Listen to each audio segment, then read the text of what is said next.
Grand Rising, Grand Rising. Grand Rising, Cleopatra, Sophia the Bodhi. How you doing? Good. I actually just snapped, so You're it was refreshed. a very intense. It was well, yeah, somewhat. I'm still kind of out of it, but it was a very intense dream. Um, Oh, got during a very nap? riled up. Yeah, I mean, so usually when I have these, I mean, this was like a 15 minute to 10-minute nap. It was a very short nap. That's when I get like the most intense dreams, is Wow. these like very short, these very short naps. Um, But yeah, very excited for the topic. I think talking about everything to do with the castle is very important, especially as we continue to evolve, grow, and develop, because it's a lot of the work that we've been doing is understanding what we are doing, what we've been Right, doing. It's been very energetic. And now, as we start to really focus on the infrastructure, we have to really understand, well, what is a castle? What is the castle? What are castles in right, general? How do they function? The roles that they've played in the past, the roles that they're going to play in the present, as well as in the future, and just overall understanding like the different roles that everyone has in the castle, the different right, responsibilities, like the daily functionings of the castle, what um, a present day castle looks like, because there are castles out here, but as I think we're gonna probably discover and discuss, is most of these castles, like they don't care about their people. Like they no, treat them like livestock. They treat them like they're dispensable, and as a result, people don't have any loyalty. There's no loyalty right, because the castles have that are in place have not shown that they deserve to have that loyalty. Now, with what we are building and how we're moving, the loyalty and devotion that we emit is going to be to such a degree that, like, there is no other, like, they're not going to leave us. And if they leave us, that's fine, that's great. But there is a level of genuine commitment to what we are doing because we're moving with genuine hearts. And that's something that I don't think any castles out there at all have that in mind, because most of these structures that are trying to be built or that have been built, they just care about the money. They just want to make money. exactly. They don't care about anything else. While for us, we focus on alignment. We focus on empowerment, knowing that by having that strong foundation, obviously the castle is going to be strong. It's going to grow. And yeah, maybe we initially, now this was in the past in terms of like all the work that we've done leading up to this, like we had very small castles, but you got to build from nothing. You got to build from the first principles. A lot of people, I think, try to skip that step Yes, of starting from a barren land, an empty land, and then building a little shack, and then from the shack you build a little town, and then from the town, you build like a wall around the town, and then eventually you become a city, and then eventually you become thriving. So everyone tries to kind of skip those steps and go into building a thriving uh, ecosystem centered around the castle. But when you haven't built the foundation, what are you really building? And I think a lot of these right. people, what they've built are just sandcastles that have no longevity, no real infrastructure, and that have No, just fixated. they're Mhm. building stables. I'm sorry. They're building stables because they believe we're cattle. Mm. That's the problem. This is a farm to them. Humanity is nothing but livestock. And so they're not building a castle fit for a king. They're building a a whatever I just called it, fit for an animal, for a cow, which is how they, I mean, the law is written as if we're cattle. Like, I'm always talking about the laws. There's multiple sets of laws going on. One of them is as if we're cattle. Like, that's how they treat us. So they're building a stable. And that's the reason I saw your post earlier too about how this is going in the crypto community, where they're trying to take over the world where they haven't even taken over a city. That is everyone. These people haven't mastered themselves, and yet they somehow think they are the ones who should be in charge of other people. It's delusional. It's sheer delusion. Like these people have been in the Bible. It says they have been fed a strong delusion, and that's exactly what we're seeing play out. It's, I mean, some of the most insane things I've ever seen. Wow, yes. Haven't mastered themselves, you said, but want to lead? But Yeah, they want haven't mastered themselves, but they want to lead the town, the world. You literally mm, said in your post, like they haven't mastered yeah, the it's city. Like they can't take over a uh-huh. city. They don't have any infrastructure to manage their own household, not much less a city. These people aren't ready for the world, and that's why crypto has no actual real life use, because they think they can skip rehabilitating the world and go straight to rehabilitating, skip rehabilitating the human and go straight to rehabilitating the world. It doesn't work like that. You Mm, got to go one entity at a time, just like we've been doing, one entity at a time, one bloodline at a time, one path at a time, one religion at a time. You can't skip. There are no skips. Jesus didn't skip. He was a carpenter. right. He was a carpenter. Like he was a builder. Like he was a builder. If you're a builder, you're going to build. Like that's just the nature of it. And these people aren't builders. I don't know what they are. I mean, half the time I don't even think they're human. But I don't know what these people are doing. They're not. Yeah, I agree. I don't think they're human, or I mean, I think it's like the goal. I mean, something has taken a hold. I do think they are human. It's just they are so consumed by spirits, entities, like Yeah, whatever this mass paranoia programming that has been inflicted. I mean, and we saw it in something like COVID, yeah. where COVID happened and they turned into just bots. It was just like throw Wear everything a out. mask, 6 feet apart, save your neighbor. Grandma's gonna die. Like, I mean, Uh-huh. y'all got Right. something else to say besides those four Exactly. lines? Yeah, think of No. your grandma. Think of Yeah, your think of grandma. your grandmother. Meanwhile, these were just before COVID. Do you remember? Uh, Before I was, let me finish this statement. Just before COVID, do you remember how they were saying, "Go get your grandma silver and sell it"? Like you No. remember? Yes, they had this whole campaign just before COVID, like the beginning of 2019. It's like, yeah, sell your grandma's silver, sell your grandma's gold. Like, go and get all of your inheritance now from your grandma and sell it. Like, I remember that. Huh. That's Yeah, it weird. was so Why were they weird. doing that? Well, because in COVID, what happened? Protect They your died? grandmother. They killed all the grandmas. They killed Huh. them with the with the whole ventilator. I mean, I don't know if you've ever seen Yeah, someone the on a ventilator. nursing. No, Oh the yeah, ventilator ventilators were it was specifically. so obvious that they were killing people. It was a death, yeah, it was a Once you death get on a warrant. ventilator, you do not get off. So before COVID, I worked in nursing homes. I actually I sang the patients. That's what I did. And the ones who got on ventilators, you never get off a ventilator. It is an actual death wish because they don't know how they work. Honestly, they're supposed to be like lungs for you, but they don't know how the lungs work. Like we're just talking about the heart on and off. They don't even know how the heart works. They can't imagine how the lungs work. The lungs don't work how they think they work. And so you when you get if they have to put you on a ventilator, you do not come off a ventilator alive. Like it's extremely rare. So yeah, that's they knew what they were doing. They were literally setting people up to die. It is horrible. But before that, they said, go get your grandma's silver and sell it. Make you some extra money. This was before the silver squeeze. Well, the silver squeeze was kind of like getting ramped up in 2019, but this was like before it really, really like started to push out into mainstream in 2021 with the whole GameStop thing, GameGate or whatever they call it. No, it's not Gamergate. I'm sorry, that's a different one.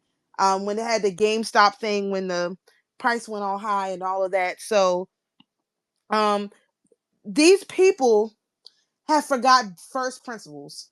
And that's what this is. The marketplace and the castle is really covering first principles. So I sent you a video and also shared it on my timeline where I was talking about how to redeem the days. Now, in my video is extremely detailed. But when I listened to it again, I realized I forgot something. I never looked up what redeem means.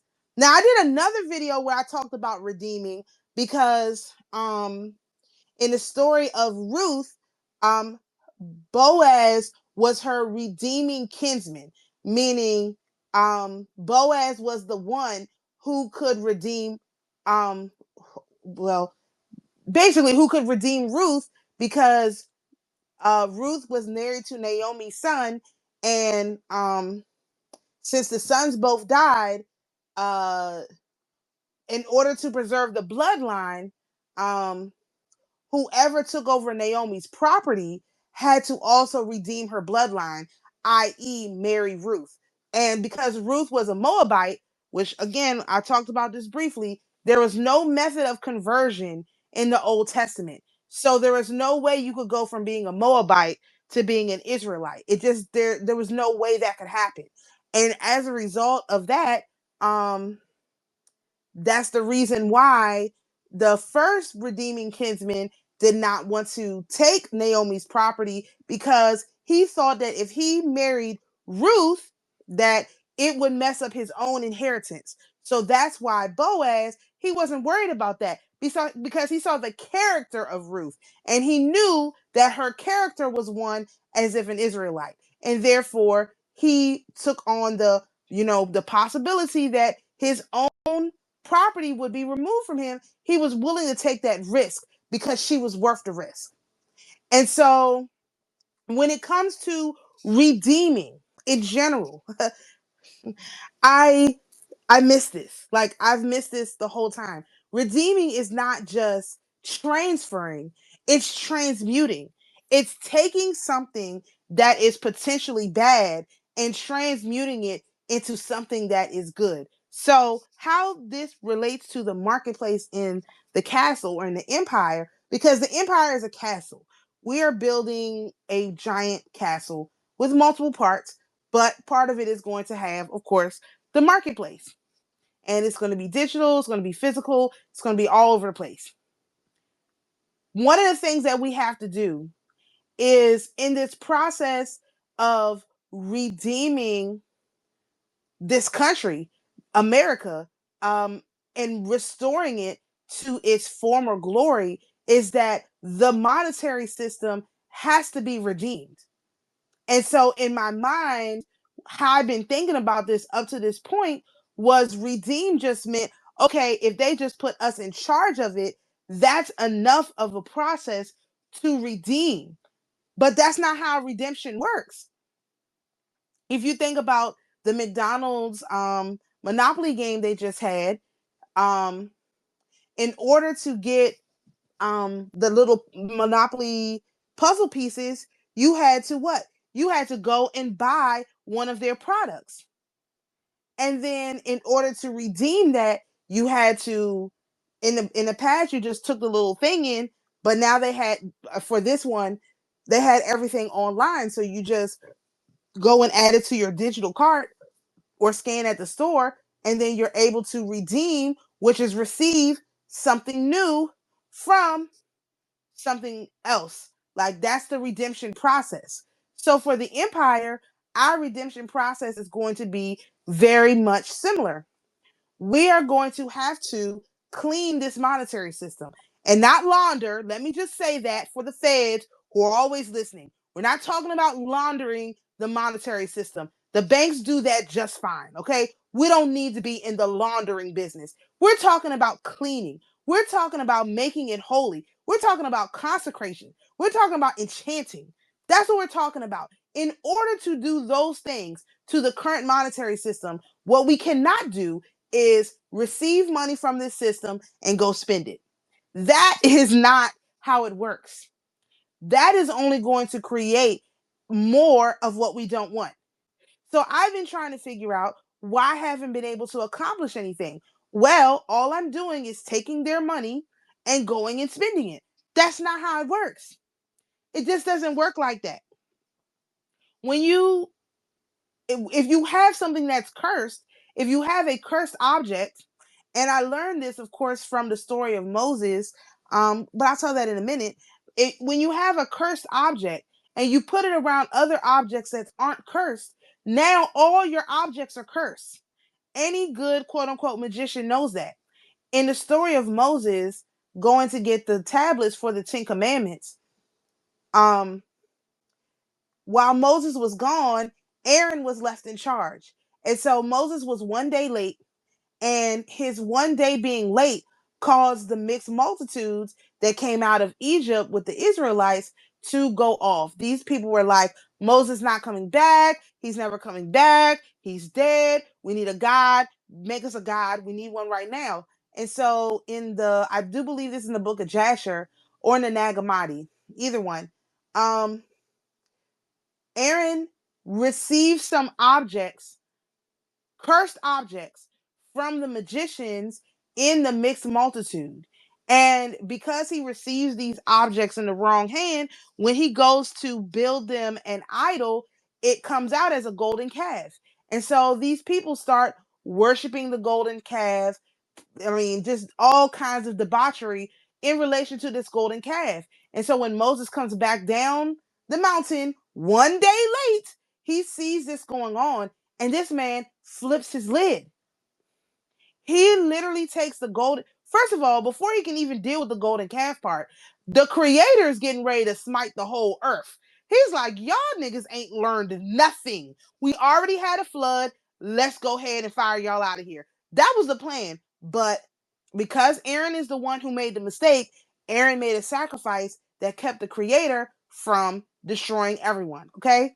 So after that, then Moses took the golden calf, beat it, beat it into dust, which I can't imagine taking something made of gold and beating it till it was dust. But this nigga Moses must have been real mad. Beat it till it was dust, and he did what? He didn't just leave it there. He made them all eat it. He literally made them eat it. No, you're gonna have to eat this. That was the purification for what they had done. And so that's what we're talking about. We're talking about taking their cursed objects, bringing them not necessarily into the kingdom, but through the kingdom for the cleansing and the purification process, and then releasing it back out into the wild. Because if you have a blessed object and it is around any other object that's not blessed, it will also expand. Cursed objects expand exponentially, blessed objects expand exponentially. So you can cancel out a cursed object with a blessed object. Now, nobody wanted to be doing all this kind of magic. However, we have to do something, because otherwise, it explains why when I got a large sum of money, I invested into my business, but it was cursed. They put a curse on it. So that's why every dollar that business touched was cursed. And the business could not be fruitful because it was cursed. And so we have to do something about that. So my proposal for the marketplace in the castle is to take our cursed money and purchase gold. Why gold specifically? Because there's an entity over gold. Let me pull him up. His name is Tumiel. I'm very, very, very familiar with Tumiel. Tumiel is a Der Kadeshi. Um, Der Kadeshis are, oh wow, this is crazy. Tumiel is a Der Kadeshi. Der Kadeshis are related to the incarnated ones. Um, the solar seal for Tumiel is yellow human, and the god for the Hindu god related to Tumiel is Brahman, which is the creator god. Tumiel is related to gold, obviously. That's why I said him, and his name means the perfection of God. Oh, I kept saying Tumiel. I mean Turiel, Lord. Turiel means the rock of God. I'm sorry. Maybe it is Tumiel. Let me just go with Tumiel since that's the one I've been saying. Tumiel means the perfection of God. And Tumiel is actually related to steel. Um, but that's the one I've been saying. So I'm gonna go with that. And Tumiel is related to Brahman, and Brahman is going to be the one who is going to be doing the cleansing of the product. So as we bring the gold in and convert the gold through whatever magical process that the diviners in chief come up with, because that's going to be my job to figure it out what the process is, which I probably won't make fully public because I don't want these people to think they can do it and it's going to work. They're probably just going to mess everything up. So that's going to be a private process that I figure out, but we're going to purify the gold that we bring in, and then we'll take the gold and we'll exchange it back out into the marketplace. We can use it to pay people. We can use it to just again exchange back into the marketplace, turn into cash, turn into digits, put it into accounts, trade with it. Like that's the kind of thing that has to be done. Because if we send money out with the energy of Brahman, and Brahman is the creator god, literally the the one who created everything in the Hindu pantheon. That's who we need to cleanse this wicked financial system. We'll use it to buy Bitcoin. We'll use it to buy shit coins. Doesn't matter. The energy of Brahman will be infused into every dollar we spend. And the dollars that we spend, when they meet with the unclean dollars, they will clean they will be cleaned in that manner, because that's what we're going to ask Brahmin to do. We're going to use Brahmin to clean the financial system through our process within the kingdom. And so sometimes you do want to have money that's unclean. You use that money to pay your landlord. You use that money to pay the government. This weird fake government that's trying to be God. Yeah, you use that landlord, you use that money to pay people that you think need to exit the planet. Okay? That you think uh do not deserve the grace and the mercy that the king provides. You use that money for that. Let them take that cursed money and let them be cursed. But if you want people to be blessed, you take the blessed money, just like Ngolo Tesla is talking about this blessed water and this cursed water. We got blessed money and cursed money. Which one is going to move more? Just as an aside, I shouldn't be like that. But it's the truth. We got blessed money and cursed money. We got a process for this. So let's see which one is going to be the one that actually solves the problems. And I think this ties in with your indulgences. I haven't gotten into the indulgences yet, but I'm pretty sure this is what it was about: taking the cursed money and making it blessed so that the people could be blessed. Yes, I think so. Yeah, because like what I'm seeing is, I mean, we looked at the Etruscans, right? The Etruscan Right. culture, which is in the Duchy of I think it's named the Duchy of Florence. No, it might be a different one, Mm-hmm. but it's the same area that the Medici controlled for um I think it was a couple hundred years, if not at least, yeah, definitely at least like maybe 200 plus years. Then um obviously like Rome came out of that, but so for this Pope Leo to be talking about these indulgences, and for him to basically be the indulgences was a big reason as to why Protestantism, Martin Luther movement happened, because there was this idea that you couldn't Mm. like pay your way into heaven, or that there was this corruption essentially going on where it allowed people to spend their money to get to heaven. But I think Martin Luther is another one who is just, his obsession with poop is like, it needs, like, these people need to be studied. Like something is wrong with these people. He had a weird sick obsession with poop. I'm sorry, go ahead. really, I could not that's neglect. Yes, like people talk about it like something is wrong with him. Like everything was a fart joke. Like not even a joke. Like everything was compared to poop. Like he had a real, like he's another well, haven't weirdo. you talked Like if about you read, fartification? What was that again? The yes, fartification? yes. The fortificate that had to deal with Revelation. Where's that notebook? The fortifications of the fortifications. Lord have mercy. That was in Revelation. Hold on, I got my notes here. Yep, that was in Revelation. That had to deal with something I was going to bring up too, which is Zachariah's visions. Let me see. Here we go. Oh, the mother of the commercially corrupt ones and the fortifications of the earth. Silent but deadly. Talking about the whore of Babylon, the great harlot and her beast. Revelation 17, 1 through 6. Okay, interesting.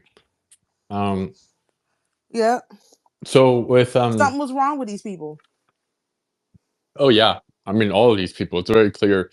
And like I think what's so insane is like, and not to harp on the Medici family, but like to think that they like all these people have all this money, right? People have had money.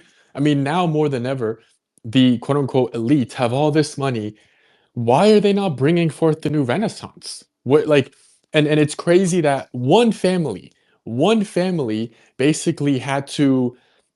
They didn't have to, but they from their generosity were able to bring forth the Renaissance. And it had it not been for the Renaissance, who knows where humanity would have been?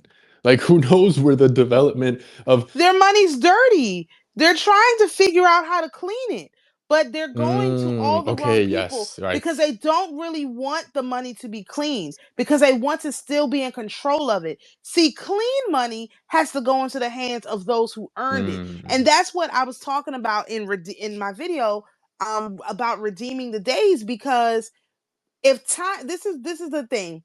The scripture says is specifically redeeming the time because the days are evil. Okay. If time is money, if you don't redeem the time, meaning transmute it, meaning energetically tie a high vibrational entity to your time, which is your money, right? mm, Then um you can never have a good day. And so time is today as money is to commerce. Like you can't have commerce without money. You can't have a day without time. It doesn't work. And so this is what we're talking like they don't have a process for yeah, this. right, right. So okay, so then This so why were the Medici because okay, so the Medici had the bank. I mean, that's how they made their money. They were banking a lot of the elite. So they yeah, it they were redeeming it. right, right, right. They had built some sort of system to redeem it, but they kept it within. Yes. They didn't I mean either they didn't let or it seemed like they knew how to redeem the money and but okay. So because they were able to redeem the money that they gave so okay, so because the money's redeemed, I mean I'm just stuck in terms Okay. of like why Okay. can't these elite just fund artists, for example? Because that's not going to work. That doesn't, there's a process. Like you're not thinking about the process. Like I could figure it out. I mean, I will figure it out, but I already have my own process in mind because I had already done a lot of this stuff back in 2022. Like I had already, so, but the thing you're missing is, and this is something that Americans don't really like think about, but think about a train, like if you go into a new country and you have dollars, but you need pesos, you have to what? You have to go see a foreign exchange person to transfer those dollars into pesos. That's what we're talking about. Their money is blood money. It is literally like drenched in blood. Every single dollar that the federal government produced is drenched in blood and lies and murder and all of that stuff. If you don't go to a foreign exchange broker to Mm, transfer that currency into currency that is acceptable to the creator and to Mm, all these other entities, yep. all you're doing is spreading blood across the planet. And that's what these people have done with their wars and everything. Look at what's going on in Ukraine. These people stole the money. That's not good money. That's blood money. So they can't just spend it. Like you, this is why I said specifically the word cleansing the money. It's not laundering it. Laundering it would be stealing it. We're talking about making it righteous. We're talking about consecrating it and making it holy. You, as the emperor, should never touch unclean anything, especially unclean money. If we are holy, we're not actually supposed to be dealing with unclean money like at all. Like we should be dealing with righteous money. And that's why the money hasn't been showing up because we're trying to deal in dirty money. All of their money is dirty. You have to put it through a process, an intentional cleansing process. And it's not, like, okay, well, I think this money is clean. I'm going to pray over it and pass it out. No, no, no, no, no. There's exchange that has to there's a change that has to be made. So think about what baptism is. When you get baptized, your money gets a new name. So when we take in the money, convert it into gold, right? Take their wicked money, convert it into gold, baptize it, and then send it out, it's got a new name. Do you change form? Do you change once you're baptized? Of course. Of course, you grow up, or whatever, depending on when you got baptized, you grow up, you learn new things, you add on, so on and so forth. You become fruitful and you multiply. Their money is not working. They have no process of baptism for their money. And that's what the indulgences were. It was trying to make them understand what was going on. But they just like you're having a hard time grasping it, this is a very difficult thing to grasp unless you've specifically been researching this like I have for the last 3 years, 4 years almost now. It takes a while to wrap your mind around the fact that a thing needs to be translated. Like that's what like there's a feast day in the Orthodox Church on August the 6th where Jesus is transfigured.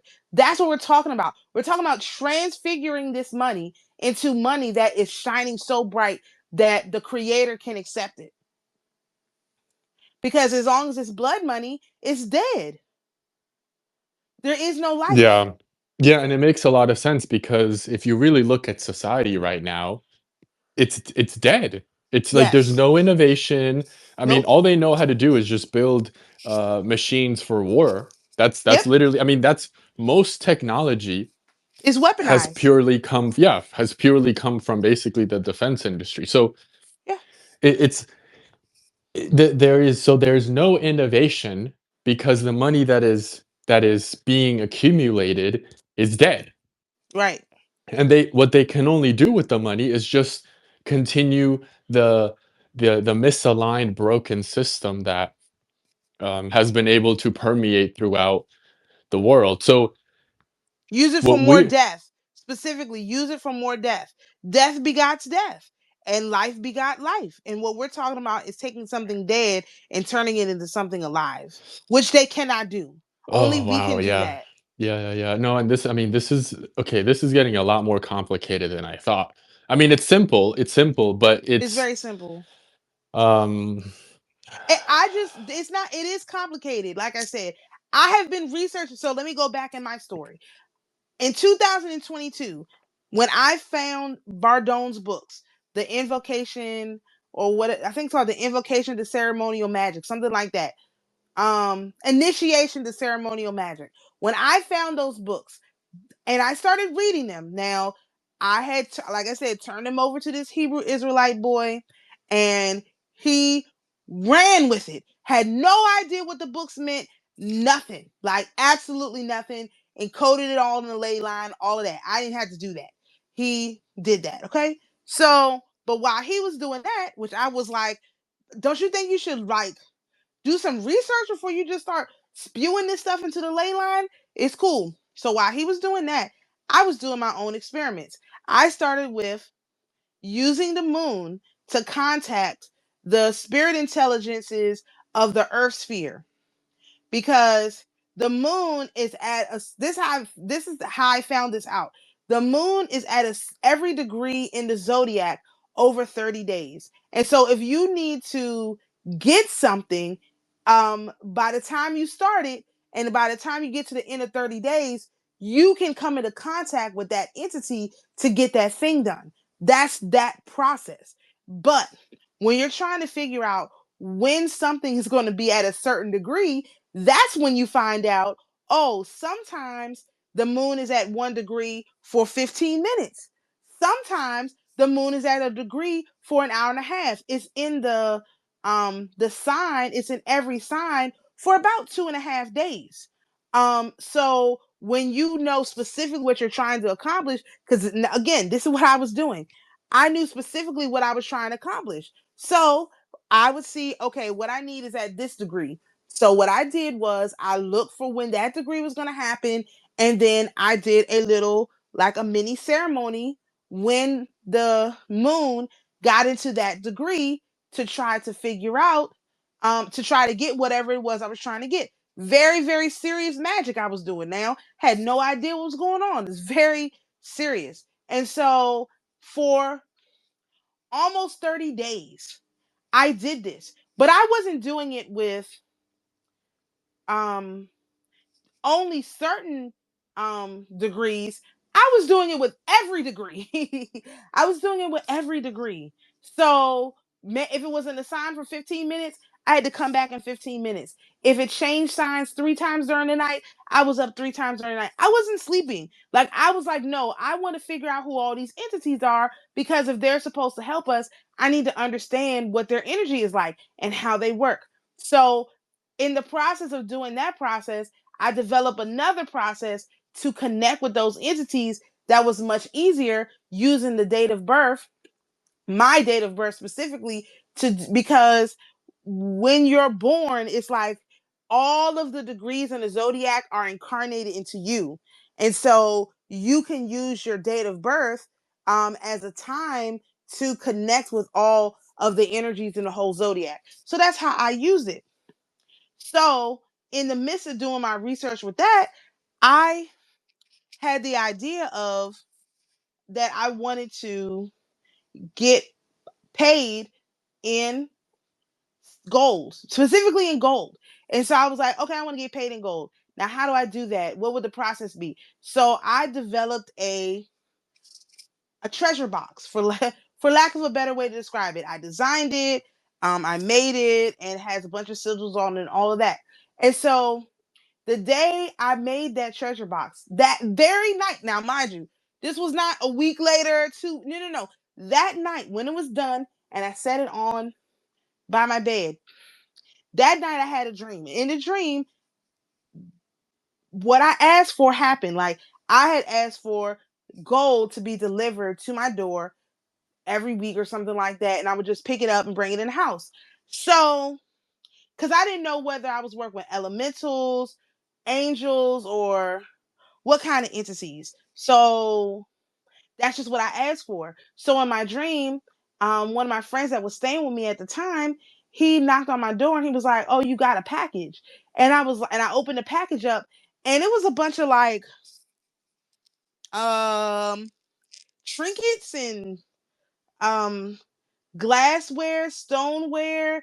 I have to go back and find the dream, but just a bunch of, like, it seemed like random stuff. It wasn't what I asked for. And so, but I was like excited. I was like, "Oh my gosh, I can't believe this. This is exactly what I asked for." And he was like, "But you asked for gold." I said, "Yeah, but you don't understand. I made a treasure box of some research I did on the internet, and some stuff showed up at my door. Now, what is this stuff? I don't know, but can you imagine that? I'm brand new to this. This is like one of my, again, in my very, very young days of doing magic. I can't believe that it worked." And so I was digging through the stuff, and I was like, "Do you know what any of this stuff is?" Like, we didn't know what any of this stuff was. And after that, I woke up. But I got confirmation that this thing worked. And so after that, I was like, okay, I'm just waiting for it to show up. Now, what happened in retrospect, now that I've had the day to think about this and I remembered this whole thing, I broke their financial system, because you're not supposed to be able to do that. Like that's what we could do back in the day. That's the kind of stuff we were doing. And so why do I know that? Because if you look at the Tulsa race riot, right? Um, how do I tell this story?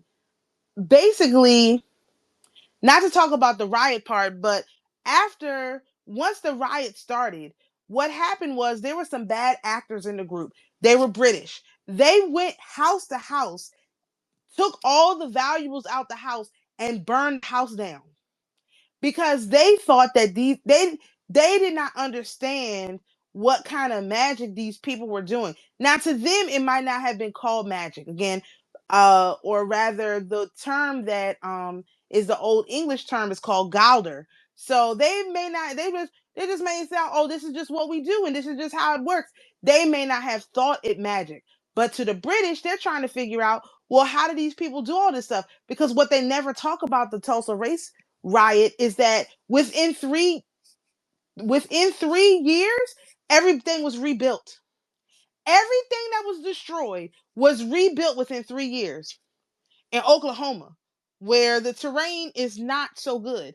These people, for the winter, they never left their houses. They built tents, like actually, they dug holes and lived in the holes where their houses were, which is insane. Like, whoa, like why would they do this? It's because they already had all of their stuff set up. It didn't matter if the house was there or not. The magic was in them, it wasn't on them. And these Brits who burned everything down, like they're always burning stuff down, they thought the magic was in the house, in their Bibles, in their this, in their that. No, the magic was in them. And you there's nothing you can do to take the magic away from the people. So they rebuilt everything in 3 years.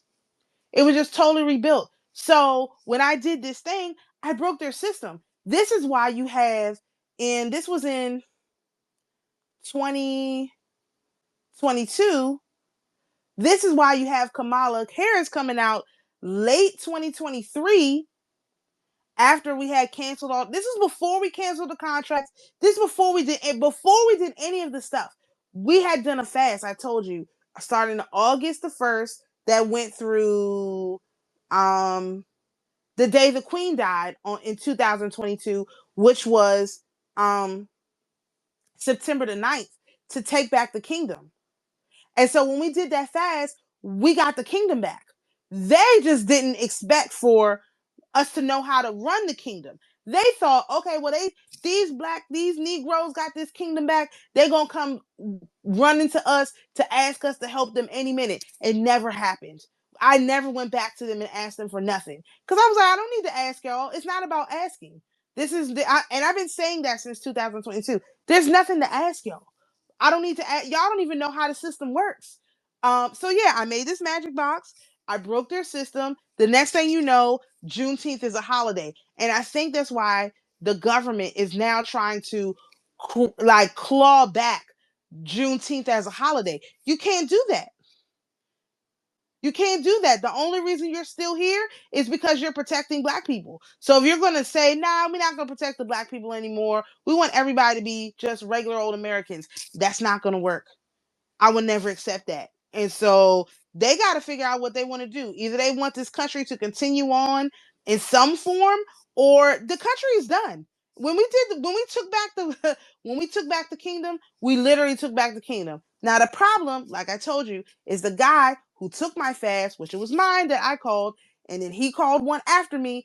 That particular individual is not a righteous person. And so the problem we have is that now all of these unrighteous spiritualists have to be called out for their stuff because they've been doing a lot of stuff they shouldn't be doing, they never should have done, and now there's a cost to be paid because in order to be in the castle, in order to run the kingdom, you have to be able to do this what I'm talking about right here, which is transmute the money. And what all of these spiritualists have done, they take money from anybody. They take money from anybody. They don't know how to transmute the money so that it's not cursed. And so basically, as much money as they've been taking in, that's as much cursed money they've been putting out. Like there's a spiritualist, she was homeless. When I started watching her, she was completely homeless, and she just bought this big house, um, and all this stuff. And she made videos talking about how she did it and all this stuff, and her spirit team and this and that. All her money is cursed because she didn't cleanse it. She didn't cleanse it. So she out here thinking because a few months ago, maybe 2 months ago, because I had seen her video when she was talking about her process, and in my mind I was like, this don't sound right. And it's not because God can't do exceedingly abundantly more than we want, but for her, it didn't seem right because her life is still out of balance. Like you can see when people's lives are out of balance and they're just out of balance. And so it didn't something didn't set well. And so in my mind, now I didn't even say it out loud. In my mind, I was like, I hope she hurry and pay that house off because she bought a house with a loan. And if you have a loan, they can come and take that house whenever they get ready. Ain't nothing you can do. And then the next video I saw from her, she was like, her spirit team woke her up out her sleep and told her she needed to hurry up and pay the house off. Now, why are y'all eavesdropping on my, again, eavesdropping in my energy, sucking off my energy, trying to now protect her? Nah, that's unacceptable. No, no, no, no. See, when y'all was out there blessing her, y'all was supposed to be blessing me. And so giving somebody else a blessing that belongs to somebody else, and then that person taking the money and not, and it's not just taking the money, it's when are you going to help lift up your fellow brothers and sisters? If you're going to the top, you're going to leave everybody at the bottom while you rise to the top? That's unacceptable. That's unacceptable for you to be in charge. So she failed the test. That guy failed the test. I'm looking at a bunch of failures. It's fine. We winners Yeah, over here. and this is very common amongst people I've seen in my life, especially in crypto, because in crypto it's very easy or quote unquote easy to make a lot of money very quickly. A few Right. good investments, like you basically go on to the next level, at least temporarily, because crypto is a spiritual initiation. So everything that happens in crypto is to initiate into the spiritual realm. This is why there's so many scammers. This is why people are so greedy because Mm-hmm. they have to basically be pummeled. They have to lose everything endlessly. They have to accumulate all this horrible karma through whatever schemes they do in crypto in order to eventually, like, hopefully wake the fuck up and get their life together. But what I've noticed with these people is, first of all, the elite, what they call the elite of crypto, like all these well-connected, rich, and the founders, the Right. VCs, the fund managers, all of them are low vibrational pieces of shit. Oh All of yeah. them, all of them. It's very difficult. I probably can't even name one hand off Hmm. the top of my head of people that I would say, wow, these are some great people. They're all horrible. They're all Yep. horrible. These are the Mm-hmm. people at the top. So in order to get to the top, in order to, be at least considered someone in that industry, you have to basically, like, it's part of it's a vibrational club. There's a certain vibrational state that one has to function at. And what happens is, obviously, and I've been in this space for many years, I'm not dropping my vibrational state for fucking nobody. I don't give a fuck who Right. the fuck you are. And so my presence in the crypto space, especially when I was in person at these conferences, events, when I was rubbing shoulders with all these supposedly powerful crypto elite, I was like the fucking alien. It was like there was something wrong with me, and they couldn't they it was it felt like these people were possessed, and they were looking Yeah. at me like there's something wrong with this person. There's something wrong with this. And so how did they deal with that? Well, every opportunity that they would get, they would try to bring me down, not provide me Mm-hmm. opportunities. Like it was to a point where, as it's always been, it was like me against the whole industry.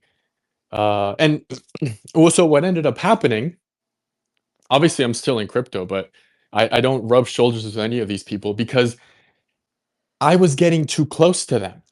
And Right. because I'm getting too close to them, my energy is fucking them up. Right. My Yep. energy is impacting how they function because obviously my energy is demanding that they elevate, demanding that they stop being fucking scammers that just scam retail endlessly and circle jerk themselves to death because that's all they do. They just give each other the money. That's all they do. They don't do Right. any innovation. They don't do anything interesting. They just have learned how to sell a bag of shit to retail, Right. which has completely changed now because it's not that easy anymore. Their whole schemes are coming down. But as I got closer, they took me out. Very similar to in on Twitter when I was getting really close in terms of becoming very powerful, physically influential on Twitter. They permanently suspended me. So I love how you view this whole thing when it comes to cursed money because essentially what it is really I believe is God protecting us from not being consumed by these freaks. And so Basically. when we got close to what would be considered I guess the quote unquote top, there was always these barriers because it was God essentially protecting us saying no, this is not for you. This Right. is not like because if we had gotten there, like, the attacks would have gotten worse. Like, it Absolutely. wouldn't it would have been an absolute hell to have to function in the state that we are trying to function at and be surrounded by, as you said, failures, just absolute failures. Yeah, like when I got my check last year and I I'd forgotten about all this stuff because I was, my mom, she was all involved with the whole thing. And it's like, I just totally forgot. Like, I set this process up in 2022, but I was so frenzied and just overtaken. Wasn't in 24. Yeah, it was in 24. I was so frenzied and overtaken that I forgot my own process. And also, I didn't know the why. So now, in the context of the castle or the kingdom, this makes more sense. It's like that's another part that was missing. Like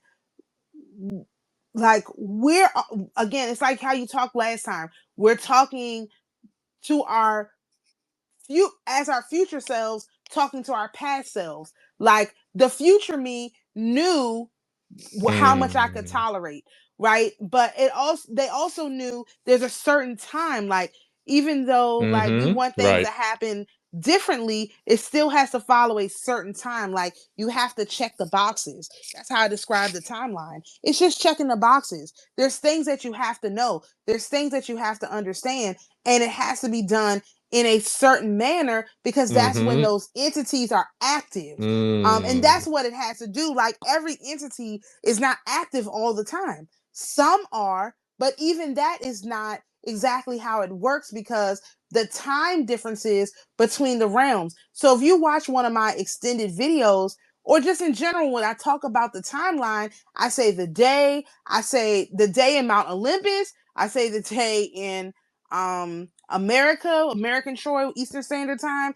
I say the lunar mansion, which is different from the lunar phase, and then the Zolkin. All of these things are all different timelines. What is that? One, two, three, four, five, like 12 different times. The day of the week is a different set of entities that go off days of the week. There's different set of entities that go off the market weeks. There's different set of entities that go off the numerology. Every one of these things is a different timeline.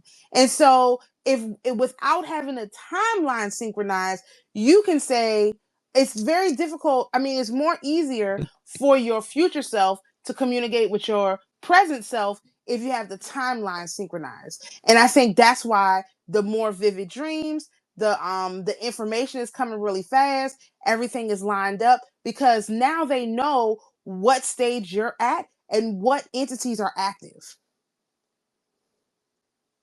Mm, Because okay. without that, like, how can they communicate with you? We're speaking totally different languages. Time is a language Yeah, too. and also, like, when we're full of noise, and a lot of that noise is just our energetic state, if someone says, Hmm. like, if someone, I don't know, attacks us and we're in that, like, state of being upset, being angry, this, that, like, that's noise, that's static. So when our future selves are communicating to our present self, if we're filled with static, very similar to, when God communicates to us, we're not going to hear it. We're not. We're not. Right. We're not going to be able to tune into that frequency, because really that's what it is. That communication is a certain frequency. Right. So as we have now, um, begun to continue moving towards this state where we are just functioning purely off of signal, all the static is reduced to basically nothing, and then all we're left with is the signal. And when we have access to the signal, that allows us to have access to the past and to the future. And Right. when we have access to the past and to the future, basically you're able to understand. And I think this is where something like I made the connection with the Mexica, the sacrifices of the Mexica, like those sacrifices were for the empire. And in the future, the uh like everything that we are doing now, and in this case everything that I am doing currently, is to, it's, I mean, essentially it's my future self. In connecting with my future self, I am able to reverse engineer what I did to better understand what I'm doing currently. So, Right. kind of like with what I've been doing with like the intuitive trading, where I've been trading the markets just purely off of my intuition, and also honoring Saturn by only trading within a very small amount of time, only 10 minutes every hour that I'm able to look at the charts and make a trade. So this shift in how I go about my trading is, um, like, it's empowering my intuitive abilities. It's empowering my ability to have foresight, and it's also empowering my ability to have a deeper connection with time that I didn't have before. Which, as a result, Right. then is connecting me closer to my future self. Um, so it's, yeah, it's very interesting, because once we start to understand that, like, we have direct connection to our future self as well as our past self, and past selves means a lot of different lifetimes that we've been living here, as well as in the future, whatever lifetimes we've been living in the future, like, we have all of that access within. And so this allows us to not be so fixated on what's going right and what's going on in the reality, and instead get into almost like a meditative state where we embrace the present moment. And by embracing the present moment, we can tap all all of time itself and bring it into fruition. And I think Right. this is why, like, I was able to get all of these narratives that now basically that's all people are talking about. It's all of these narratives that, like, that is, it's consuming everybody around me. These narratives are consuming everybody around me. And I feel as if it was like, it was like my future self knew that, like, these were the, so it's basically, it's like I am my future self, right? And so I am sending energy back to my past self currently, and obviously as I keep functioning, to be empowered to not give up, to um, Mm. to be inspired to embrace the narratives that I've embraced, because I knew what was going to happen, which is what's happening now. Mm. Um, Right. but but the importance to all of this is that this is where it shows what the importance is for us to be fertile, like for our soul to be fertile. Because if we're not fertile, if we're not embracing this, as they would call, if we're not fertility maxing, the communications that we have with our past self, as well as with our future self, is going to be null and void. And I think that's partly why people are so disconnected, because it's like, where's the brilliance? Where's the brilliance of humanity? Like, well, why are people just copying and pasting each other? Why are they just following each other's footsteps? And it's almost like every time there's some sort of innovation, it's such a challenge, it's such a struggle to get it going. Whereas Well, when there. misalignment, it just spreads like wildfire. Right. Because the problem is labor. Labor is a curse. I've been saying this since 2022, but people thought I don't know. Labor is a curse. Jobs are a curse. They're a curse. Adam was cursed to labor for food. Before Jehovah, the deceiver, cursed him, we didn't labor for food. There was no labor for food. I told you before a few weeks ago, the breadfruit tree produces 450 pounds of fruits a year, and it tastes just like bread or potatoes or anything else. It's literally like delicious, whatever way you cook it. You can use it for everything. It grows on a tree. No putting seeds in the soil, no toil and labor, no picking leaves, no nothing. It does all the work. We did not labor for food. When the deceiver cursed us and made us think we had to labor for food, that is when this whole thing starts. In the video, I specifically go over the phrase, I can't remember the phrase, but it literally is like the in the Greek understanding of it, because the New Testament was written in Greek. In the Greek understanding of it, literally labor was the same as jail. So because they put us in jail and forced us to labor or toil for our for shekels, really, for nothing. That is how they were able to do this. This is why you don't have any innovation, because people are not free to do whatever they want. And what does freedom look like? Like, what would it look like? Well, in my mind, it looks like the Berenstain Bears. And that's probably a weird reference. But what did Mama Bear do? She had a little quilt shop eventually. Before, when the kids were little, she didn't do nothing. She was just a stay at home mom. She did whatever she did. And what did Papa Bear do? Oh, he had a little wood shop. And so, how did they have enough money to buy a car and all this stuff that they did? Always go on vacation, all of that. They just did. Like, that's how we lived.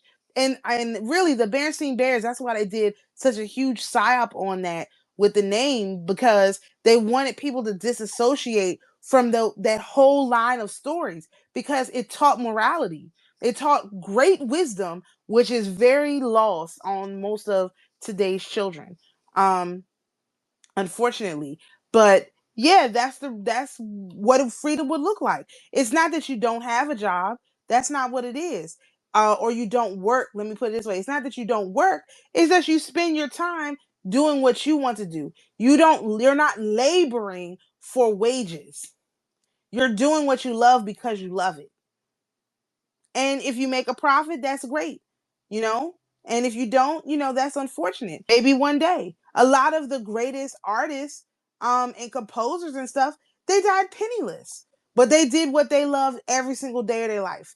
They never took on a job that wasn't outside of what they love. And that sort of dedication and determination is lost today. Like, I love business.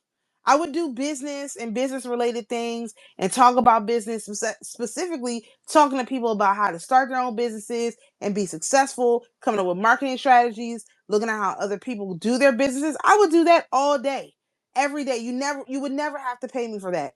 This religious Bible stuff, I do this all day. No one has to. There's no payment for making all these videos, going into this calendar, breaking this stuff down. There's no payment for that. I'm not gonna monetize my YouTube channel. I don't do stuff like that. And it is what it is. Most people don't have any passion, and we talked about passion a few weeks ago. But it's very difficult to have passion if you're afraid that your basic needs won't be provided. And that's what the Medici family did. They made sure those with a passion had their basic needs provided through their cleansing of the money. And so when they invested their money into these artists, the art culture grew. Like it's a direct line between them cleansing the money and the Renaissance. Like it's a direct line. Yeah. If Yeah. they don't Right. cleanse the money and get it to the artists who need it, there's no Renaissance. But it started with them cleansing the money, with them being the money changers. Because the wicked money changers in Jesus' time, they weren't just taking, trading dollars for pesos. No, no, no. They were taking off a cut. Okay, well, this many dollars is this many pesos, but you're going to have to pay 50% of that in order to do the trade. Because that's what usury is. It's saying, okay, $1 is 50 pesos, but you're going to have to give me 20 pesos in order to change just $1. That's way overboard. Like, you can't do that. So if like I trade forex, so when you do the conversion between dollars and whatever, or if you use whatever currencies you use, when you do the conversion, it's exact. Nobody's taking a cut off of that. They make their money when you lose, and also you have to open trades, obviously. And so the longer you stay in a trade at a loss, they take a percentage from that. So that's not usury. Technically, the usury is, hey, I need to trade this dollar for some pesos, and you're gonna take 20% off the top. Wait a minute, that's just like taxes. Taxes is usury. This is what they Mm. like. Jasmine Crockett, she says she's running on no taxes for black people. That's the bare minimum. Nobody should be paying taxes. But if black people not gonna pay them, then no one else is gonna pay, because this is how people act. So yeah, at a bare minimum, there should be no taxes. Now Trump is saying the same thing, but his messaging is wrong, because again, nobody realizes and recognizes black people not giving them their energy. So they're just like, I just saw that the Miami mayor is going to be a Democrat. How's that going to work for the little thing that they're planning next year? A failure. That's something they should have been campaigning for. Nope, nobody did anything. For Nobody what? mentioned Planning it. for what? The Miami mayor's race. Mm. Yeah, the Republicans lost. They had a good candidate, I think I heard. Just lost. Nobody put any effort into that race. Okay, black people on vacation. They have to go out here and see. A lot of people are used to, and the reason why it's black people specifically, again, this has to do with the blue castle of transformation. Like, we're the ones doing the magic. So if we're not taking their dirty energy and transmuting it into clean energy, they don't have a process for that. We Mm. just do it naturally. Like, that's how we are. But we're not doing it. We're on vacation. Everybody is crashing out on the internet right now. On TikTok. On TikTok, you have the Asians crashing out against each other. I saw this one Asian call say, he said, first of all of them that I've seen have been like, we're so glad black people are in our business because no one ever pays attention to us, which I thought was really weird. And then the one said, oh, you just finding out about our Uncle Tams, making a Uncle Sam like a Mr. Charlie reference, like a sellout reference that's a black reference. He called him Uncle Tam. I was like, oh, that's rude. That's rude. Talking about these white Asians who are capping for white people.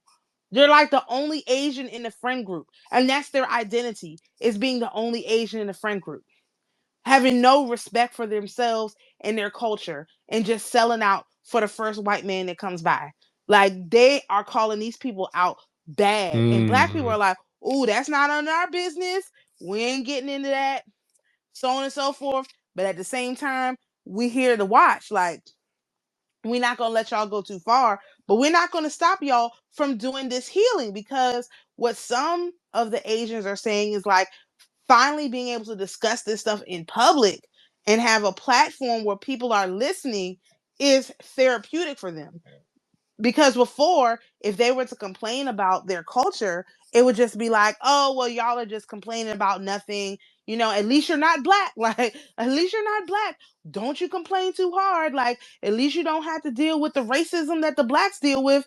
And they're kind of like, you know, nobody should be dealing with racism actually. Like, maybe we should just like squash this beef and stuff that we got going on. But this is very, very new. These um I would say I think the most surprising part is how everybody is delineating. That's what we're saying. Like, people, even white people are like, "Oh, well, I'm this kind of white. I'm from this country. I'm from that country. My ancestors are from here. My ancestors from there." None of them are like, even the ones that are like, "My ancestors are from America." They're like, "Yeah, my ancestors are from America, but they came from Britain." Like, they know they didn't come from this land. Everybody is delineating. Mm. And it started with black people saying, "No, we're not from Africa. Like, we're from here. We're from this land. Mm. Longer than you were here. So don't tell us that we're from Africa." Like, that whole delineation process started last year, like us. And it has just like exploded. Of course, they tried to put infiltrators in. Um, my friend was watching one of my videos, and below my video was a video from another guy, somebody she had never heard of, but the picture that he used as his picture for whatever he was advertising looked exactly like the picture from my video. She was like, "Why did it come?" But in my video, the picture is of a dragon, but his picture was flowers. Because, see, I'm doing something different. Most of the time I do use either galaxies or flowers. It's very like one or the other. So because he didn't really actually look at my picture, he literally put flowers, and mine wasn't flowers, mine was a freaking dragon. And so I was like, but he got it all wrong. And so she had read the thing. And of course they took the actual whatever he was advertising. She could not find it when she went back to look for it.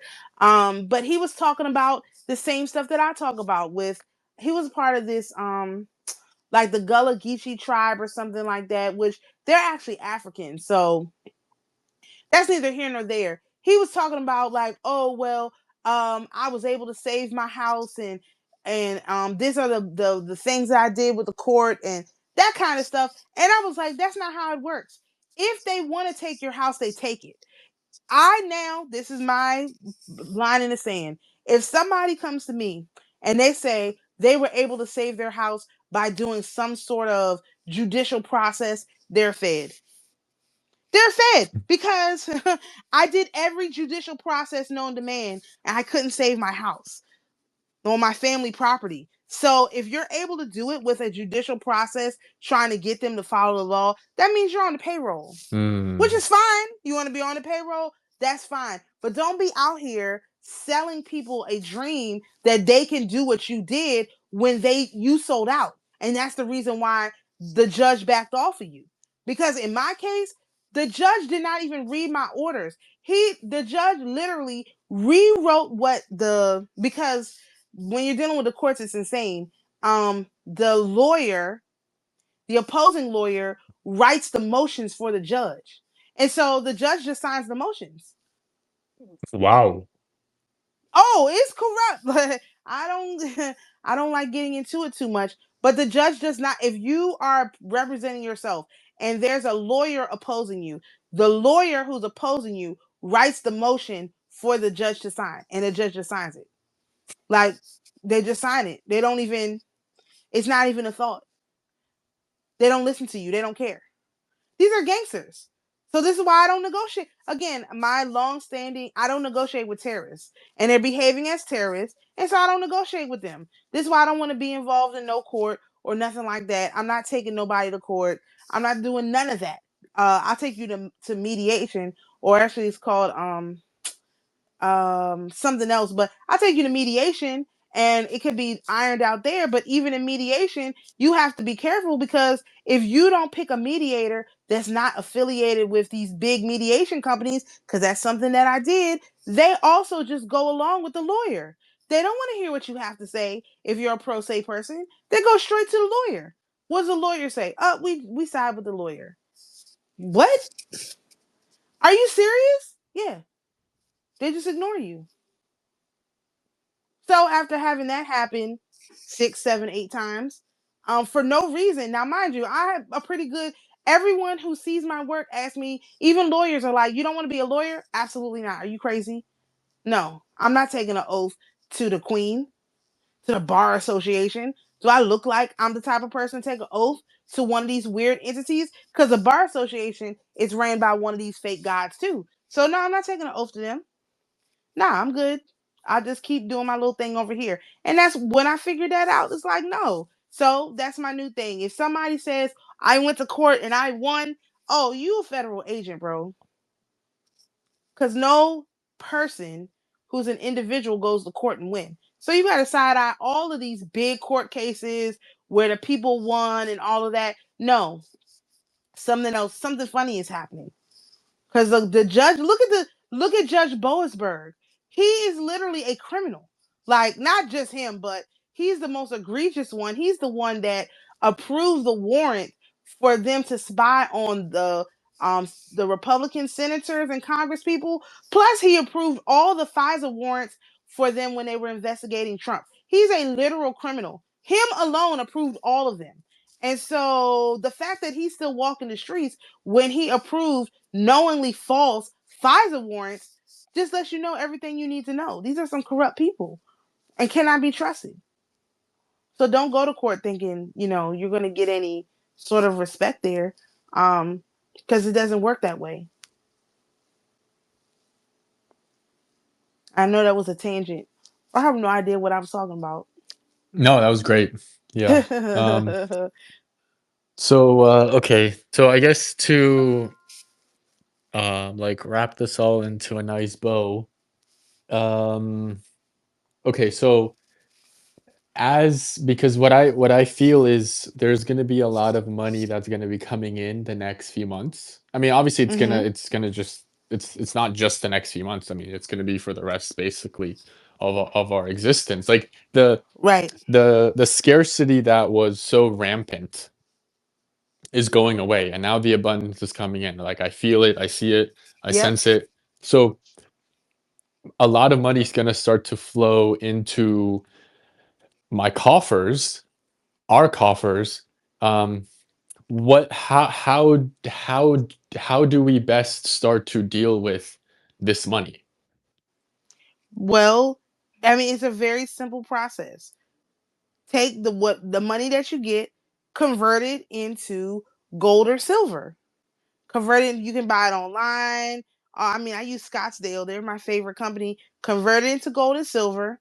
And then when you get the gold and silver in your hand, take it to your local shop and sell it back for cash. You have successfully converted it. I mean, there's going to be some other stuff in there, obviously, some sacrifices and some mantras or something like that. But it's the intention of knowing that you took this money that was dirty and you transmuted it with these specific energies attached so that you could actually basically turn it into money that could attract more money into it. So like I did this today. Like I had some silver. I sold it and I got cash. I took the cash, I put it in the bank. And the whole time, that's why I keep saying Turiel, Turiel, Turiel. I'm thinking about, I mean, Tumiel. Tumiel and Turiel must go together. I'm thinking Tumiel, Tumiel, Tumiel. I want you to bless this money and consecrate this money and let it be to for abundance and all that stuff to get deposited in the bank. That's it. Now it's done.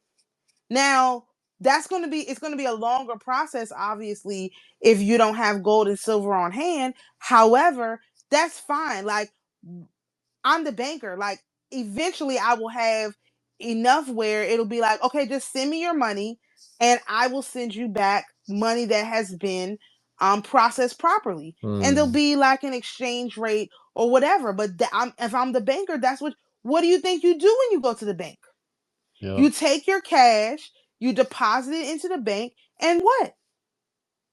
You get back, and well, you used to be able to get back cash, but now you get back digits. The bankers were always supposed to consecrate the money, but they're Hmm. involved in too much wickedness. Their hands are dirty. The bankers can't consecrate the money anymore. This is why the most important person in the kingdom was the bankers. This is why those Ish people took over the job of being the banker first. That's what happened with the golem. They created a golem to be the banker so that they could do their wickedness, and the wickedness of the people who the elite who had created these golem didn't interfere with their money.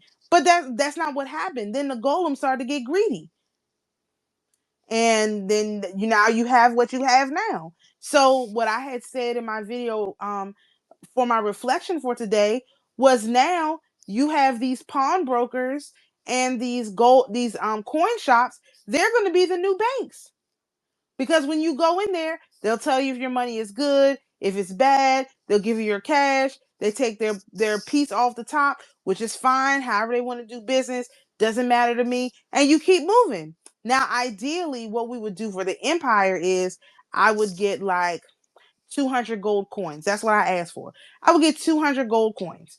And with those 200 gold coins, I would establish our bank. And so we would tell people, hey, if you want your money, processed, we'll process your money for you, clean it up, and send you nice, you know, not laundered, for the federal agents who are always listening. Not laundered money, but spiritually cleansed money. Okay? And we'll send you spiritually cleansed money. You can spend it however you want. You don't have to actually be the one who buys the gold and the silver. But if you're going to be the banker for your home, for your family, for your household, this is what you would do. You would buy your gold, you would buy your silver, and you would hold it. When someone needs something, you trade it in, or you trade it in for them, and you send them the cash. That way, they don't have to be involved in the process. Now, of course, we're going to talk about the process, because part of the whole issue with the Medicis is that it's not laws. I haven't looked for it yet, but no one explained why they were doing what they were doing, and because there was no internet. But now we have the internet. So it'll be really easy to have these discussions. Like on Sunday, we had a meeting at the church, which was related to our budget. And I thought it was fascinating. The title of the woman who basically created the budget document. Um, what is her title? Warden. Her title was Warden. And that made me think, are these jails imitating churches? Like, have they just perverted the system that much that they have a jail who's Mm. run by a warden imitating what they believe the church should be like? Like, these people are nuts. Like this is how bad everything has been. If when I heard their title, I was like, warden, warden. Oh my gosh, these jails are imitating churches. Because magicians, that's all they do. A magic circle is nothing but an imitation of a church circle. Like, they're just imitating churches. But like, everybody is taking a little piece of the church and turned it into something wicked. Like, it's really, really bad how that works. And so that's how it would work. It's like, again, this is where potential uses for our crypto coin and all that stuff come in, because hey, maybe you're not just exchanging dollars with us for dollars for dollars. You're exchanging dollars for tokens, and the tokens, they're pure. They're going to be a pure monetary creation, and so this is where you have your everyday use. Yes, I would like to take my evil fiat currency and convert it to some righteous tokens. Here's your everyday Yes. use you've been asking for. So that's how it, in one way or another, that's how it's going to work. We're going to purify people's money for them, or if we have to, because the government starts acting all weird, we will teach them how to purify their money. But one way or another, the money is going to be purified, and it's going to come through us and our processes that we set up. No ifs, ands, or buts about it. And I don't have to charge for it. It's not going to be a whole lot of, oh, you gotta pay. I'm not gonna teach you this process unless you open up your pockets. Like, we're not doing that. You can't. They've already tried everything to make me do that. I'm sure they see that it's not going to work now. Like if you still think if you think that it's going to work at this point, you really like these people are out of their depth. I'm way deeper than them. Like and they are out of their depth. That's another thing. They're out of their depth. They don't know how to solve the problem. They just keep throwing rocks at it and hammers and whatever trying to solve a problem. That's not how you solve the problem. They really don't know. And they won't talk to the experts who actually do know. So they're really just creating more and more karma for themselves that eventually will have to be paid.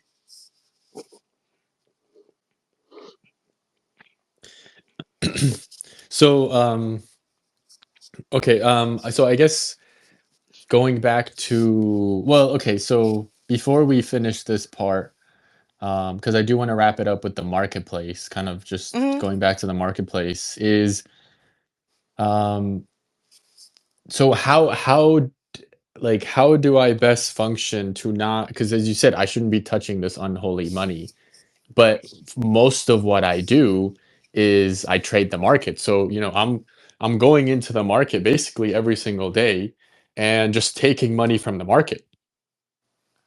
Well, it's in order to open a trade, you have to have money in your account, right? You can't open a trade with Yeah. nothing. Uh-huh. Okay, that's how you open your you fund your account with holy money. Holy money. Okay. And it solves Nice. the whole problem. And Right. as Right. you trade, you are putting you're infusing holy money into the system. Ah, good, good, good, good. Yep. Good. You see what I mean? So that's Uh-huh. how you would Uh-huh. do it. You open your account with holy money. It's very simple. It's a very, very simple concept. I mean, and the money that you already have in there, just keep doing what you're doing. As soon as we Right, have but access start to some moving to holy the money, holy. Uh-huh. Yep. yes, we'll move to it. But it's about understanding what's going on. So you Right, wouldn't want to right. take that money out and be like, oh, I really want someone to be successful. Let me send them this money. It don't Yep. that doesn't work. As long as you're moving cycling around the system, that's fine because you're just poisoning their system. Perfect. Okay, nice. Because Great. we do want to poison their system so that people are forced to join the new system. So you having poison money moving around is fine too. But just understand, hey, this is poison money. Like I gotta clean it up before I can actually use it or like invest it into the empire. Like I wouldn't invest this money into the empire. Right now we're just poisoning their system. It's like we're sick, we're infected. It's infected money. So we just let everybody get infected. See, you thought you would take me down. No, we're going to take all of you down. And then once everyone's infected enough, we insert some holy money, which is the antidote. I made a whole Twitter page called the antidote. We add the clean money, which is the antidote, and we clean it all up because everyone's sick. Yes, wonderful. I love that. Okay, yeah, I love the idea of trading holy money because so what's happening with the trade on the trading side, like that's about to ramp up. Like we're about to Right. basically be extracting a lot of money from the system purely through trading. And I so believe that. it's gonna be very interesting once we um turn the money wholly and then start trading that money back into back into the system. And obviously I think we could talk more about that specifically, but so I then okay, so that's great. So going back to the whole marketplace thing, since we kind of have a good understanding of the importance of and the difference between cursed money and holy money, what is this marketplace about? Like what does it mean That is the to marketplace. Is converting the cursed money into holy money. That is the marketplace. That is the business of the okay. empire. Like, will there be buying and selling and all that stuff? Yes. But the business of the empire is taking cursed money and turning into holy money. That's our business. Okay. Yeah. So it's not the store of the empire. Like I didn't say store. Store would be, oh, you got a person doing this, a person doing that. No, the primary function of a marketplace is the same as redeeming. It's the primary function is to um transmute. That's what happens when you go into a marketplace. You're transmuting your dollars into apples, oranges, jewelry, whatever it is you want. You're transmuting your dollars into Mm. that. So that's what we're saying. The marketplace is we're transmuting these bloody dollars into clean dollars, into holy dollars. I like that. Holy money. We need a whole line of t-shirts that just say like holy money, holy roller, like that kind of stuff. Like this is a lifestyle. Like this is the lifestyle you've been talking about. Like rolling around in holy money. That's a lifestyle. Yeah, yeah. And it's interesting that silver and gold are doing so well.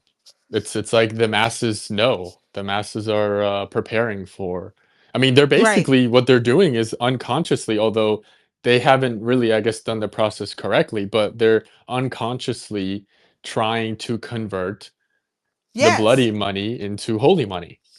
Yes, that's exactly what's happening. I mean, I saw this in my own family. That's why I was like, okay, I've got to pay attention to this. What's with the selling of the silver right now? Like, we've been in dire straits for 3, 4 years. Why now? And it's like, oh, this is where we're going. This is why it's happening now. And I had predicted that the prices of silver and gold were going to go down.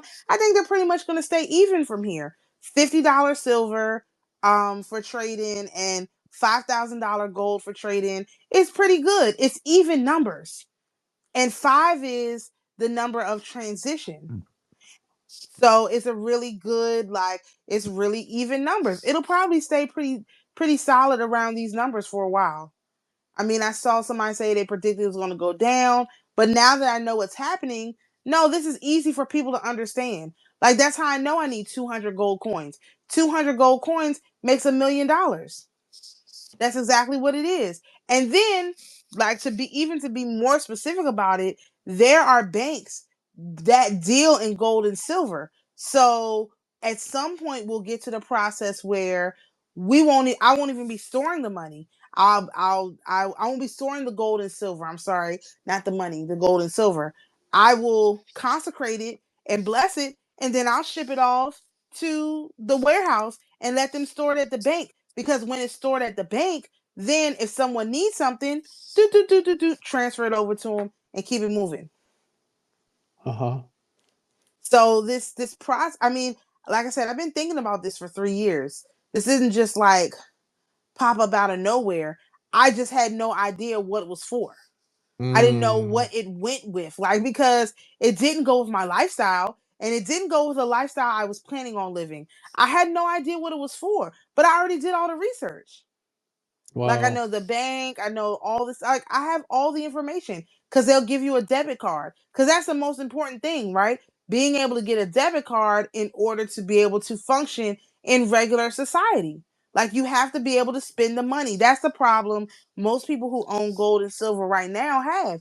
They have no way of spending it in normal society. So they have this bank that literally deals in gold and silver, and they store it. And if you have to cash it out to spend it, they do it all in house. So it's very secure, and it's less like, you're if you get robbed, what are they going to get? Like right now, if people got gold and silver in their house, the government could come by and say, hey, we're going to do a bail-in and take all your gold and silver. But they're not going to do that to a bank. They already did that to the bank. The Gold and Silver Reserve Act of 1960, actually called the Gold Reserve Act of 1934. That's what they did. They went to the banks and they emptied all the banks out of the gold and silver. That's why the banks, like the normal bank on the street, got out of the gold and silver business. And what do you think that they did? They went into everybody's PO box and they took their little security box that you have on site, and they took all of their gold and silver. That's what they did. Wow. So we have precedent where the United States government has done this before. So since we know they have done it, of course they'll do it again. They're planning on doing it. Like, if they could do it, they would do it now. But see, everybody now saying what? Oh, I lost all my guns in a boating accident, and I lost all my silver. Someone stole it. Nah, I forgot to report it. It's okay. Don't worry about it. It's gone. or like it's buried in my yard. So you're gonna have to come in my yard, dig up my whole yard in order to find it. Like this is what people are doing. They're not gonna let them steal, quote unquote. They're like you've been talking about. They're holding on to it so tight that they're not allowing it to circulate. Now is the time for this stuff to be circulating, and people want it to circulate, but they don't understand that circulating means you have to sell it. Like there's no connection between these two things in people's heads. Like I just don't understand it. It's like do understand circulation means sell. Like you can't just buy and never sell. Like that's not how it works. But people don't understand money. They don't understand commerce. They don't understand anything really. Which is why I keep saying that. But they really don't get it. You have to sell, or you have to come to the banker, and we handle that for you. Yeah, this is yeah, this makes a lot of sense Yeah, for sure. Yeah, I mean it's when once we start spending and distributing this holy money, oh, it's a wrap. Like yeah. it's That's why the token is going to have to come really soon. Like it's not going to be 2 years for the token. uh-huh. I would say 6 months, because we're going to have a way to do this where the government is not going to accuse us of laundering money, which most crypto is just laundering money, but they don't care about that. So once they put their little regulations out, I'll be well read on that. It's going to be time to do a token, because this is how we're going to sell to people the And lifestyle. we have a bank already, the Medici Bank. You should look up the Medici Bank. They're based in the Caribbean. Oh, really? See, we'll have to have multiple Uh-huh. banks. Like it's a lot of really, really good like energy flowing around this whole thing. Like I feel like it's all finally, at least I understand what is going on, because if the banker can't see the picture, the banker cannot explain it to anybody else. And I Mm. see the big picture now. Like I see it like, oh, okay, this is how we're going to rehabilitate the system. You said you want to rehabilitate everybody. This is how you do it. If you give wicked entities good, clean money, do you think they can continue to be wicked? It don't work like Nope. that. Yeah, it don't work Yeah. like that. Either they're going to go away because they can't handle the vibration, or they're going to turn and work for us. This is how we convert all of these entities to being on our side. I mean, I already did it because I told you that was in 2022 as well. I had a dream where I was running around the spirit realm passing out money for like 8 hours, which 8 hours in the spirit realm is like a year in like real life. And I was so tired when I woke up. I said, what in the world was Wow. that? I was like, you know anybody else? Is it somebody down this corner? I was going down every dark alley, every street, everywhere, just passing out money, because ancestor money, if you've never heard of it, is like you burn it, and when you burn it you're sending it to the spirit realm. And so I had burned so much ancestor money that I was running around passing it out in the spirit realm. I was passing it out myself. That should have told me I was going to be the banker back then, but I didn't know why it was me. But I was running around passing out myself. 8 hours, every corner, every street corner, every prostitute in the spirit. I was passing money to everybody. These people was like stacked, because one thing about the spirit realm is you need money to do stuff, but it's not our kind of money. And so the way that you send energy to the spirit realm is by remembering your ancestors. But there's a lot of people who don't have any ancestors alive to remember them. And so these people, when they need to get stuff done, they can't, they get stuck. So one of the things that we had done in 2022 was to burn money, ancestor money, for all the people who were waiting to get on the, there's a story about how you have to cross the river Styx in order to basically go into the afterlife. And so because you have all these church people who are waiting on Jesus, when they die, the boat comes to pick them up, but they're like, "No, nah, I'm waiting for Jesus." And whoever is the one that drives that boat is like, "Okay, but you got to get on this boat." no, Jesus is supposed to come get me. And he's like, no, no, no, the boat. You have to get on the boat. And they're like, where's Jesus? Like, this was a lot, especially if you were really spiritual, they're waiting for Jesus. Like, this is what I saw. And it's like, hey, we got to do something about these. We can't just leave them here. This is very awful. Like, we got to get these people across this river. And then let's say that they do want to get on the boat because their family is super religious. They didn't burn them no ancestor money either. So basically, they get on that boat. They're trying to get on the boat. They don't have no money to get on the boat. So I was like, that's not fair. So me, and it was about 5 or 6 of us at the time. We burned money. We burned ancestor money for everybody. Mm. Forgotten, all the people who were waiting, because it's just so sad to think that you got through this whole life, which is hard enough. You get to the other side and then you can't even get on the boat because you don't have any money. Like, that's heartbreaking. So we burn money for everybody. Like really, like I don't even know how many piles of ancestor money I burn. And that's another thing that we will do as a part of our ceremonies when we gather together, is burn ancestor money, because everybody has ancestors who need energy. And that's what the money is. It's energy. That's why you leave out water. You know, that's why you have plants. That's why you have, like me, I've got all of my icons and stuff. That's what all burn candles. All of this stuff is sending energy into the spirit realm. And if your energy is right, it's sending it to whoever needs it. That's why my favorite saints are the ones that no one talks about. Like, I go to the church that I go to is called Saint Justin. There's no Saint Justin's Orthodox church in this whole country. It's the only one. There Wow. might be a St. Justin's, Catholic church, but it's the only St. Justin's Orthodox church in the whole country, and that's the church I walked into. Like, this is this is how, like, things are. This is a otherwise forgotten saint, that we're constantly venerating. That's another thing, like, I like about the Orthodox cemeteries. They venerate the passed over loved ones frequently. They do a big thing at Easter, but then throughout the year they do different things where they go out and bless the graves.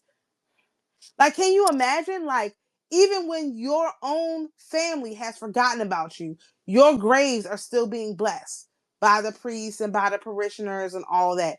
Like, that's amazing. Mm. Like, that's important. Like, these are the kind of things that people have to think about. Like, I guess we'll have a talk about death at some point, but these are the kinds of things that people have to think about. Like, a very popular thing in the Orthodox Church is for people to build their own casket, and then they put books on their casket. And so their casket just sits in their house as a bookshelf until they pass away. And when they pass away, they put the person in it. But the books have been on that shelf all that time. So the books, extracts all the knowledge from, the casket extracts all the knowledge from those books. And so when you die, you have all this quote unquote knowledge from these books that you still have access to. Very, very popular. Maybe not in America, but definitely like in Russia and other places where they don't take you to the hospital to die. It's very popular. So that's on my list too. Building my own casket. That's going to be interesting. And then turning into a bookshelf. That's just like, like, you just like, who thought of this? Like, this is like the most genius thing. But what do they do in the regular churches? Like, when you die, you buy some casket. You don't know what it's made of. It looks nice, but it doesn't matter if it looks nice or not. They're only going to see you in it one time, and then they seal it up. And basically, you've been buried with some stuff that looks nice on the outside, but it won't feed your soul as you travel into the afterlife. It's very unfortunate.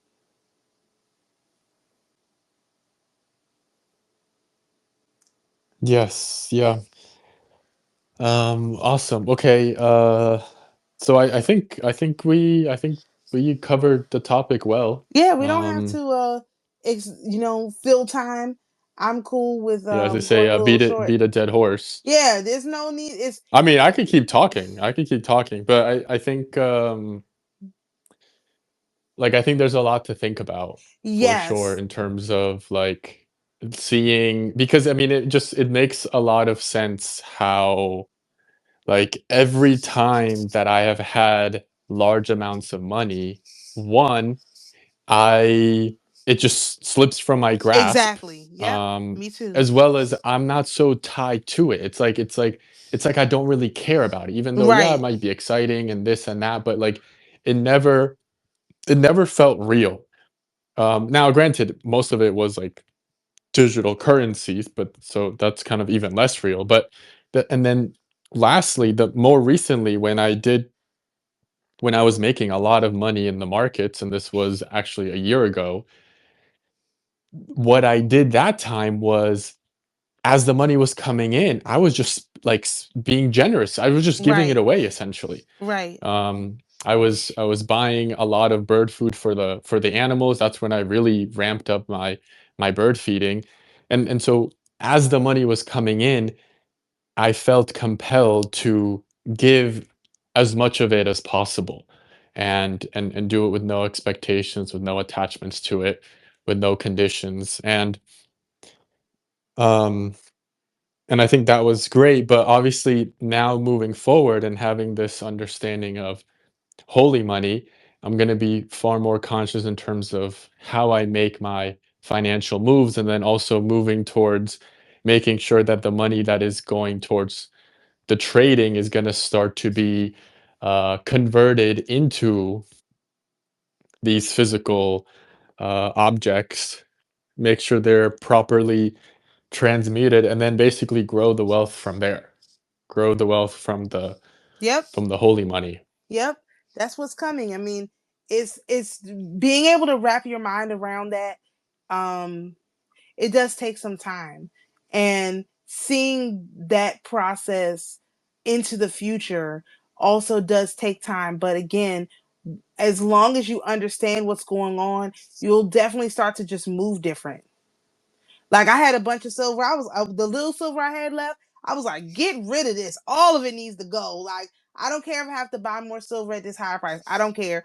I need to get rid of all this silver. Like I have any that I have access to. I have to. It has to go. Like it's a fire sale because I need access um to money that is not tied up in all this wickedness. I just have to have it. And so that means I have to do whatever it takes. And it might not be pleasant, but it is what it is because I need to have access to that money to spend on stuff that I want. And I'm not going to use that money to send to, like I said, like to pay my rent. No, no, no. We're not using that money for that. This money is for something else, Yeah, right. Yeah, and really higher being level. intentional about that. Yeah, like no, the people who deserve to be destroyed need to get destroyed. They can't unintentionally get blessed by something that is righteous. That's not fair. Like Hmm. no, they need to be destroyed. Like people have to pay the because that's another thing. I'm not putting my hedge of protection around anybody. This is not a hedge of protection. This is, trying to redeem the system because the system is so wicked. This is not about redeeming individuals. This is about redeeming the system. So people who do this would understand that it's not about you and your energy. Your individual energies are righteous and holy, and consecrated. Like that's period. Point blank end of story. This is about coming together and doing something to fix this system energetically. Like you were wondering, like how do we like put all this energetic stuff into our energetic bank and all that. That's what this is about. Making a deposit in our Mm. energetic bank for our energy by going through this purification process of our resources. Like that's what this is about. This is not about me necessarily having access to righteous money because I'm already righteous. So the money that I touch is righteous. That's not the problem. The problem is Yeah, the right. system is Right. still unrighteous. So we're trying to well, what I'm saying is we're trying to flood the system with righteous money. Not Mm. because we're not righteous, but because the system isn't righteous. Again, redeeming the um time because the day is evil. The time isn't evil. We don't have to redeem Mhm. the time because the time is evil. We have to redeem the day with the time because the day is evil, not the time. The money is not evil. None of this stuff is evil. None of this stuff is wicked. It's the system that's wicked. So we're redeeming by redeeming the time, we're redeeming the system. I hope that makes sense because this is a Yes. little bit far fetched. But this I got this from the Bible, so this is what I mean by the Bible's a multi-dimensional book. This was in the Bible. I didn't have to open no nothing. It's right in the Bible. And I made Yeah, that video because in 2023. So wow, almost 3 years ago. This is what I was talking about. amazing. Yeah, I mean, it makes because it never really for me, it never really made sense in terms of, like, how are we gonna have an empire, not have, like, our own currency? Like, Right. like, be reliant on the currencies of others, and in this case, yes, we're using other currencies, but it when it goes through our consecration process, it's It's our our currency currency. now. Uh-huh, yep, and so any that touch it are, like, they're touching blessed money, and if they are not blessed, if they are not holy, if they're not moving in alignment, that money's gonna teach them a lesson. Like, that money is going Right. to put them in the right place that they need to be to move towards that alignment. And those that are aligned, Right. that are using and spending that money, it just magnifies who and what they are and what they're doing. So, yeah, I think this is a brilliant way to basically bring the banking system to its knees and Oh yeah. move it over to our whole system. Which is great. I'm ready, I see my job and I'm ready to work on it. Yeah, I mean, for you to have been studying all of this, like, just wow, what are the odds? Just beautiful. All of this is what are the odds? Yeah, Like it's every always day it's like, coincidence. wait It's a always minute. coincidence.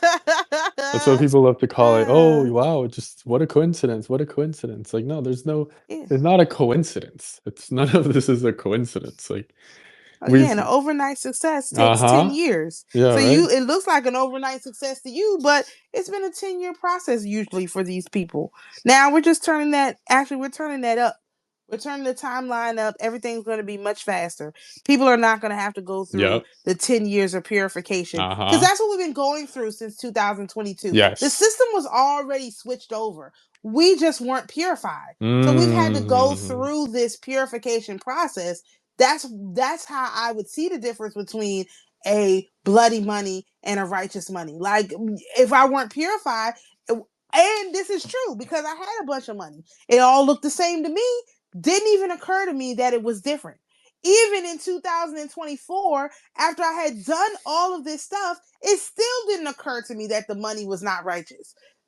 I just thought, we would just spend it, and because I'm righteous, the money. No, it don't work like that. That's not. You're talking about things versus humans. You can do that with a human. We like that's what a lot of times these people want to have children with black people, specifically black women, to purify their bloodlines. That works with humans. It doesn't work with objects. Mm. I can't just get an object and that object is pure because I have it. No, it's an object, so it's cursed until it's pure. Like it's just like it's remembering that we're not objects. Remembering that humanity is not the same as an object. And that's where the matrix really blurs the lines. It has all of us in the same category. So you, me, the dog, the cat, the sign, the house, all of us is just they just all we're all cattle, different kinds of cattle. But that's not true. In the Holy Empire, in this castle, everything is its own thing. It's not like everything is not the same. Every part of the family plays a different role, including the money. It has its own separate role. Yeah. So it's really fascinating to work on this, but I think we've exhausted the topic for as much as we can do right now, which is I think that never happens. I don't think this has ever happened. No, I think it's very straightforward, clear cut. Obviously, we're gonna have much more to discuss in this Right. specific topic as it develops, but I think this is it's a great starting point. Yeah. Yeah. It feels like the dawn of a new frontier. That's for sure. Mhm. Yes, very exciting. So we'll Okay, have something more awesome. exciting to talk about on Friday, I guess. Yes, yes. Okay, great. Well, hopefully you have hope everyone and you have a great rest of the week and we'll talk again on Friday. All right, good night. Thank you. Good night.